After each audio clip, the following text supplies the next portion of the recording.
was ordained in 1959 in Beirut, Lebanon, at the St. Joseph University. And I was ordained with 10 other priests. And by the bishop, the vicar of the Maronite Church at the time, his name was Joseph Khoury. I said my first Mass in my hometown in Lebanon, in Qartaba, which is in the district of Jbail. I was assigned immediately to come to the United States because I had an uncle who was a pastor in Utica, New York, and he needed help.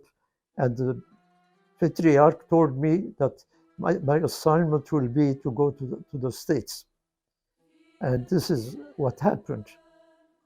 At the time I came to the United States, my uncle had passed away, and I had to look for a parish where I can be of service to the Maronites.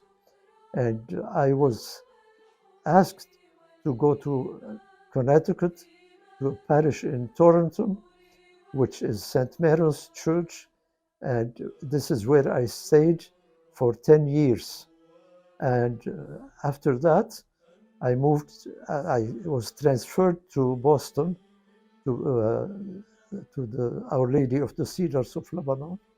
And this was the first Maronite church in America that was established in 1893. Some young lady came to the door. She rang the bell, and she said to me, "Father, I'd like to get married in your church." I said, "My dear, we don't have a church. We are using a church hall for a church." She said, "Father, between the rectory and the church and the hall, you have a cathedral, but without a ceiling." I said, "What's your profession?" She said, "I am an architect from New York City, and I'd like to get married on the grounds of this church." I said, "Well, get your own priest and get married any place you want, because we do not really have a church. Choose the location that you want." And that's what she did. She chose a location. She got her own priest, and she was married at the time.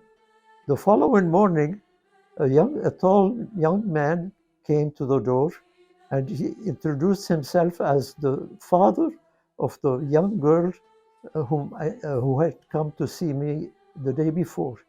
And he said, I'm here to offer my services, to tell you that I am an architect. I belong to a big architectural firm in Cambridge, Massachusetts. I'm the president of that firm, and I am coming here to offer my services because you do not have a church.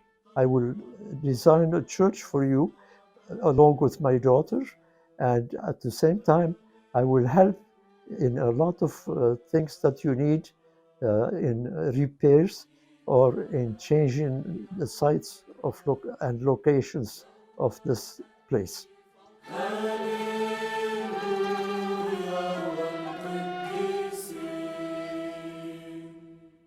Ordained a core bishop I don't remember the exact date, but sometime during the time Archbishop Zayik was the head of the eparchy, and maybe 30 some years ago. Was there a specific person in your life or a priest that played an important role in your life? No, I made the decision when I was 17 or 18. I was at the end of my college years, and I decided that I wanted to be a priest.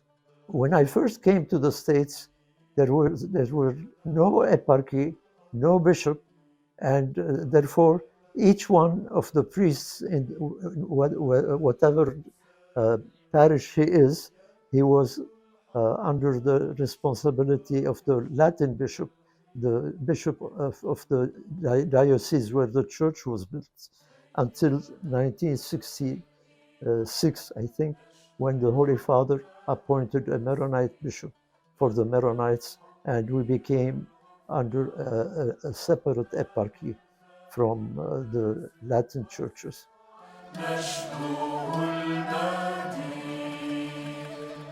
People who came from the Middle East, and mostly from Lebanon, came with the faith of their parents, of their godparents, and of the Maronite church traditions.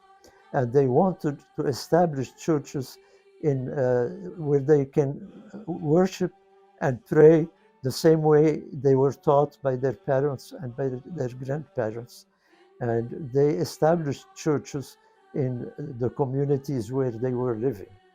And this is the reason why the churches that were established became way before Rome appointed a bishop to the Maronites in America, and where people were independent from the Latin churches. Maronites who established the churches in the United States are staying away from the church. They are, in fact, getting closer to the church.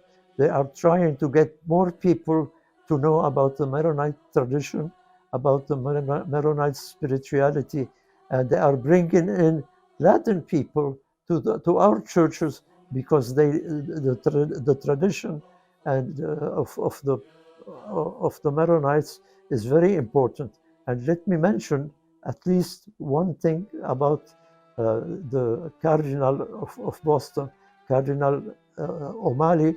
He said to me, "I love your liturgy. That's why I like and come to visit your church on occasions, so I can pray with you the way your people prayed in the past."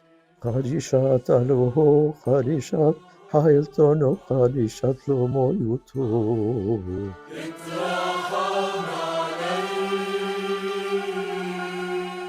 The biggest challenge for the Maronite Church in the United States today?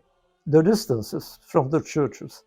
People, they move away, and they have to find another church, and there aren't as many churches as we wanted to have in the United States, so that people can worship the same way they learned as if they were in Lebanon, as their parents worshipped.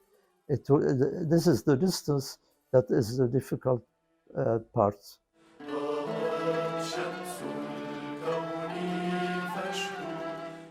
I don't think you can live without the tradition of your grandparents, the tradition of your parents, and what you learned from Lebanon before you left to the United States. And you remember that your parents told you, don't ever forget your tradition, your heritage.